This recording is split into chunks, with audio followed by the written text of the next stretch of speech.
Option buying करते हैं तो एक छोटी सी बात कभी-कभी ऐसा होता है कि बहुत पुराने-पुराने ट्रेडर लोग हैं उन्हें बात नहीं पता होता है and sometimes they happen to lose a lot of money और अपने ट्रेडिंग में बहुत छोटी सी बात को अगर ऐड ऑन कर दे तो काफ़ी अच्छा कर सकते हैं। और एक जो बिगिनर है, कोई कुछ सर्टेन टाइम बिता चुका है वो भी बहुत छोटी सी बात है, अगर उस चीज़ को ऐड कर दिया जाए ना उस इम्पोर्टेंट से बात को तो आपके होने वाले बहुत सारे लॉसेस है जो कम हो जाएँगे और आपका जो सक्सेस होने का प्रोबेबिलिटी है वो भी बहुत ज़्यादा हो जाएगा।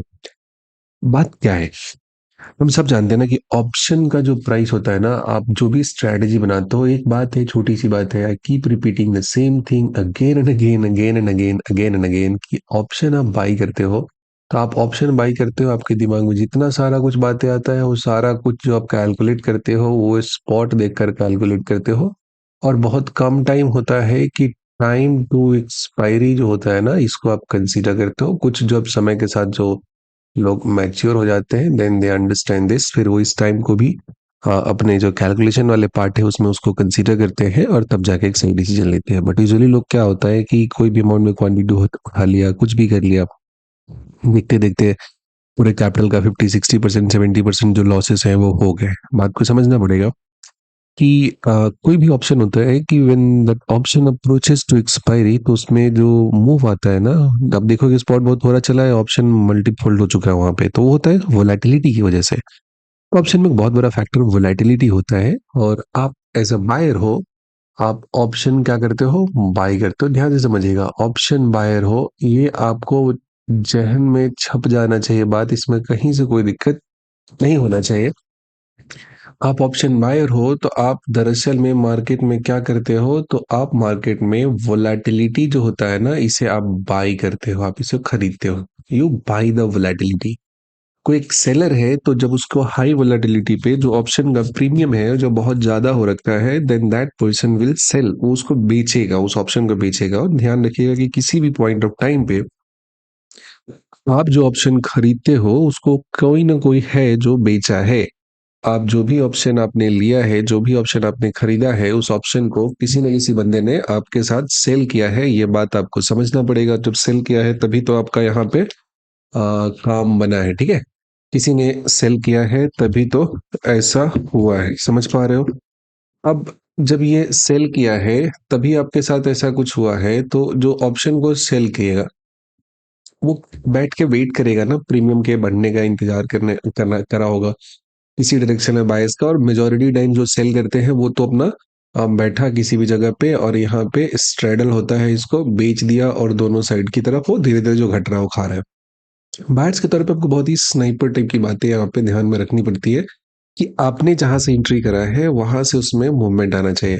लेकिन अगर ऑलरेडी बहुत हाई वोलेटिलिटी केस में अगर आप किसी चीज की एंट्री करते हैं तो वो वोलेटिलिटी क्या होता है, उसको डाउन होना है, कूल होना है। जब कूल होगा तो प्रीमियम क्या होगा, क्रैश करना स्टार्ट कर देगा। एग्जाम्पल के लिए आपको एक बात बताते हैं कि ये जो डेट है 13 ऑफ अगस्त का, यहाँ पे एग्जाम्पल दिया है, इस लॉजिक को समझने की थोड़ी कोशिश करेंगे। देखो फर्स्ट ही कैंडल जब ओपन होता है तो डाउन साइड कहाँ पे आता है और इसका अपसाइड कहाँ पे दिया है, ध्यान से देखिएगा। फिर चलते चलते कहाँ पे गया, इस पर्टिकुलर जगह तक ये जाता है। तो आप कोई भी कैंडल देखेंगे आप यहाँ पे, तो इस कैंडल में जो फ्लक्चुएशन है वो कितना ज्यादा है। इस कैंडल में जब आप देखोगे तो यहाँ पे वेरिएशन हो रहा है, कितना ज्यादा हो रहा है। तो एज एन ऑप्शन बायर ये इसके लिए आपको जाके डेटा रीड करने की जरूरत नहीं है, वहां पे ऑप्शन चेन में जाके देखने की जरूरत नहीं है। ना ही आपको जाके देखने की जरूरत है कि इसका अभी एटीएम है उसका आईवी कितना चल रहा है, किधर ये चल रहा है। ये सारा कुछ आपको चार्ट पे दिख रहा है। अब बताइए जरा, आप आईवी आपको कम ही दिखेगा वहां पे, लेकिन अगर स्पॉट पे ये चीज दिख रहा है तो आप इस रियलिटी को एक्सेप्ट करोगे कि वहां जो रिफ्लेक्ट करने गया उस चीज को एक्सेप्ट करके अपने दिमाग में इंप्रेशन बनाओगे। जो आपकी आंखों के सामने हो रहा है ना वही हकीकत है। This is the only thing as a option buyer you have to understand.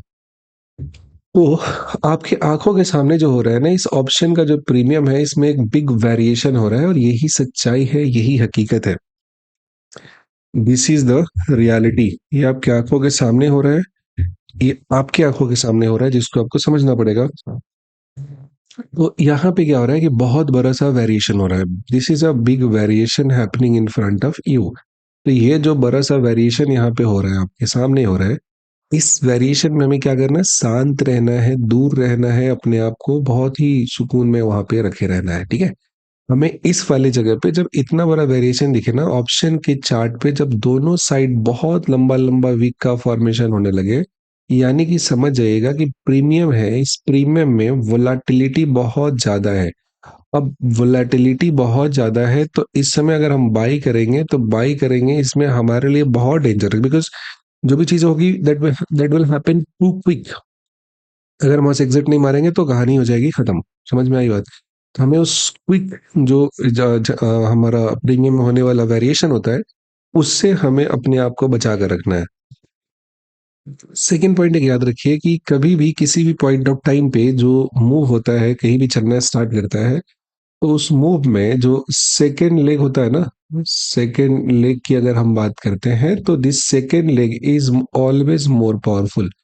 Second leg is always more powerful, ठीक है। और दूसरा जो होता है टाइम की बात करते हैं, तो टाइम होता है ये बहुत ज्यादा पावरफुल भी होता है। एक हो जाता है कि मूवमेंट का सेकेंड लेग, कि किसी भी जगह में चलना जब स्टार्ट किया है तो उसमें सेकेंड लेग किस तरीके से काम कर रहा है। और दूसरा होता है कि जो आपका किस टाइम पे वो मूव ट्रिगर हो रहा है, ये चीज़ हमारे लिए बहुत ज़्यादा इंपॉर्टेंट होता है। यूजुअली जो मार्केट में ट्रेडिंग का पीरियड होता है, एक टाइम विंडो होता है, उसी में ट्रेड किया जाता है। बाकी टाइम जो एक मैथमेटिकली जो कैलकुलेट करके आता है कि इस टाइम में आप ट्रेड करोगे तो आपके सक्सेसफुल होने की क्या प्रोबेबिलिटी है, वो चीज़ आता है।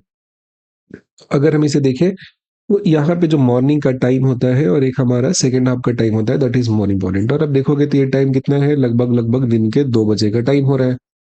आप देखोगे कि इस स्पेसिफिक पुट ऑप्शन में क्या हुआ है कि प्रीमियम में नीचे की तरफ आया था, हिट किया था और यहाँ से यहाँ तक गया था, ठीक है, कोई दिक्कत नहीं है। फिर यहाँ से टूटा था, देखो कितना भयंकर से नीचे खींचा, फिर ऊपर की तरफ ले गया। तो अगर आप एक नॉर्मल से नोविस किस्म के, आप एकदम इन सब चीजों से अवगत नहीं हो, इन चीजों से फेमिलियर नहीं हो, आप इसको बिना देखे इसमें जम करते हो, ट्रेड करते हो, तो देखो जरा बात समझो। ये यहाँ पे जो तैयार हुआ है कैसा हो गया, ये हमारे लिए फर्स्ट लेग का मूवमेंट हुआ। बहुत सारे लोग इसी लेग को देखकर यहाँ पे उनके मन में बेचैनी आ जाएगा, हो सकता है बहुत ज्यादा देर से वो जाए इसमें, एंट्री कर ले, लेट में एंट्री कर ले और फिर से उनका मार्केट रिवर्स हो जाए और उनका लेग लॉस में चलते रहेगा और वो लॉस को कट भी नहीं करेंगे, वहां पे बैठ के इंतजार करते रहेंगे। बातें छोटी है लेकिन इस पे दिमाग पे अटैक करने का जो आपका दिमाग होता है, कैसे इस पे रिस्पॉन्ड करता है, ये चीजें अलग होती है। अब ध्यान से समझिएगा, आप बोलेगा तो ये यहाँ से पहला बाउंस हुआ और यहाँ से एक बाउंस हुआ, तो इसके लिए भी अपनों का कॉन्सेप्ट होता है जिसको हम लोग कहते हैं टाइम गैप होता है। तो ये टाइम गैप यहाँ पे सेटिस्फाई नहीं हो रहा है, so this is not a, this will not classified as second leg. आराम से जाता है, देखो इतना सारा का सारा झंझट जो होता है ना वो खत्म हो जाता है if you master this time difference. जो दो के बीच का जो टाइम डिफरेंस होता है उसे आप मास्टरी करते हैं तो देन ये चलना स्टार्ट किया ऊपर की तरफ, नो इशू। जब ये यहाँ पे आता है सेकंड टाइम यहाँ पे हिट करता है, तब जाके हमारा टाइम गैप होता है, ये यहाँ से हमारा वैलिडेट कर देता है।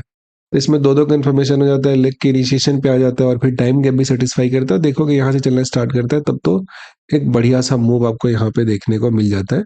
बट इस पूरे मूव में आप देखोगे ना, तो when you are having a position, तो आपका ये वाला जो पॉइंट होता है ना, ये जो मूव होता है, इसका भी लाइफ यहाँ पे काउंट करना जरा। ये चीज ये आपको दुनिया में किसी बुक में लिखा हुआ नहीं मिलेगा आपको। ये कल भी निफ्टी जब फॉल करना स्टार्ट किया था, तो उसमें भी जाकर देखिएगा कि आपका 20 मिनट्स का ही वहां पे फॉल हुआ था।